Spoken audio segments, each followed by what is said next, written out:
படி பறிக்காதே.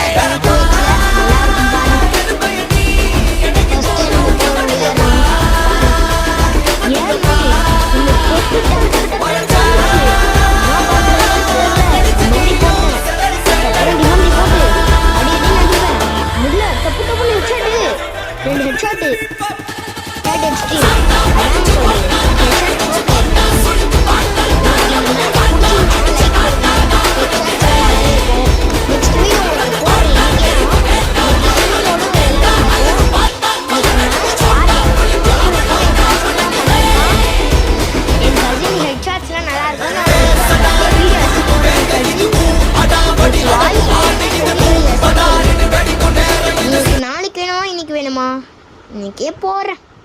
இன்னைக்கு லைவ் போடுவேன், பார்ப்போம். பாருங்க, கட்டான எடுத்துக்கிட்டு தாம்சன் எடுத்துட்டுங்க. சும்மா டப்புன்னு வைக்கலாம் ஐடியா எடுத்துட்டேன். நம்மளுக்கெல்லாம் எமோஷன்லாம் நிறையா இருக்குங்க, அதாங்க சொல்கிறது. நல்லா ஆடினா போதுங்க. நீங்கள் எப்படி ஆடுறதுன்னு முக்கியம் இல்லைங்க, எப்படி ஸ்கில்ஸ் நம்மளுக்கு ஏறுதுதான் முக்கியம். ஹலோ ஃப்ரெண்ட்ஸ், உங்களுக்கு இன்றைக்கி ஸ்கூல் இருக்கும். நீங்கள் அதை விட்டுட்டு என் கூட வந்து வீடியோ பார்க்காதீங்க. உங்களுக்கு ஸ்கூலும் முக்கியம்தான். ஃப்ரீ ஃபயராக ஆடுங்க, ஆனால் ஸ்கூல் போய்கிட்டே ஆடுங்க சொல்லிட்டு. டியூஷன் இருந்துச்சுன்னா டியூஷன் போங்க. உங்களுக்கு அதான் சொல்கிறேன். உங்கள் அம்மா அப்பாலாம் வந்து என்னை திட்டக்கூடாது சொல்லிட்டேன். ஒழுங்காக டியூஷன் போய் படிங்க. படிச்சுட்டு நீங்கள் உங்களுக்கு படிச்சுட்டு எக்ஸாம் முடிஞ்சிச்சுன்னா அப்போ வந்து பாருங்கள். அப்போ ஓகே, உங்களை திட்டலாம் சொல்லலை, படிங்க. படித்தா போதும். நான் உங்களுக்கு பிரபஞ்சன். ஷார்ட்ஸ் நல்லா இருந்துச்சுன்னா நல்லா இருந்துச்சு ப்ரோ, எனக்கு சூப்பராக ஆடினீங்க அப்படின்னு சொல்லுங்கள். எப்படியுமே நான் நல்லா தான் ஆடுவேன், நீங்கள் சொல்கிறதுனா சொல்லலாம். ஓகே ஃப்ரெண்ட்ஸ், நம்ம இப்போ காட்டானா எடுத்துட்டோம். டம்முன்னு அடிக்கலான்னு முடிவு பண்ணிட்டோம். MP40யும் தாம்சன் எடுத்துட்டோம்.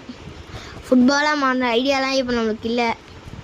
ஆனால் ஓகே தான், ஆகுமா நினைக்கிறேன். ஆக வேணாம், நம்ம போயிடலாங்க. ஆக தேவையில்ல, அப்படியே ஏறிடலாம்.